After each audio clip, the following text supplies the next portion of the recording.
بسم الله الرحمن الرحيم، الحمد لله والصلاة والسلام على رسول الله. أهلا بكم مع حلقة جديدة من برنامج ببساطة. النهاردة هنتكلم عن فكرة للفيلسوف الفرنسي باسكال، حاجة اسمها رهان باسكال. باسكال بيقول إن الناس نوعين دخلوا في رهان مع بعض، واحد قال إن في حياة بعد الموت، وواحد قال إن مفيش حياة بعد الموت.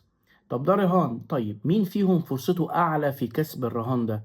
اللي بيؤمن إن في حياة بعد الموت. ليه؟ قال لك لو الإنسان قال لك والله مفيش حياة بعد الموت ومات واكتشف إن فعلا مفيش حياة بعد الموت، خلاص ما خسرش حاجة، أهو عاش برضه تمام وزي الفل.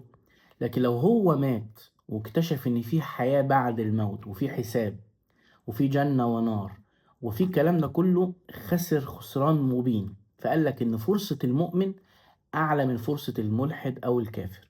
وبرضه حتى لو رجعنا بالمنطق، أيهما أفضل بالنسبة لك؟ إن أنت تعيش في الدنيا وانت عارف ان في بكرة وفي جنة وفي جزاء، فتقوم تصبر على بلاء الله واختباراته، وتصبر على الطاعة وتصبر عن المعصية؟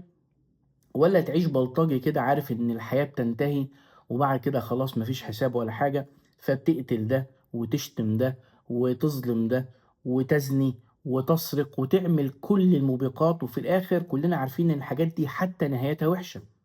يعني الإنسان اللي بيزني كتير ده بيجيله أمراض، ودايما تلاقيه عنده تعاسير في حاله، وكذلك الإنسان اللي بيشرب مخدرات، وكذلك اللي بعيد عن ربنا، فأكيد بيبقى النهاية مش مبسوط.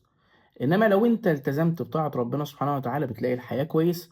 فيوم أفضل لعقل الإنسان وللحياة إن هو يؤمن إن في جزاء بعد الموت، وإن في جنة، وإن في جزاء للصبر اللي هو صبره ده، ولا ما يكونش عنده أمل في بكرة فيعيش تعيس ومكتئب.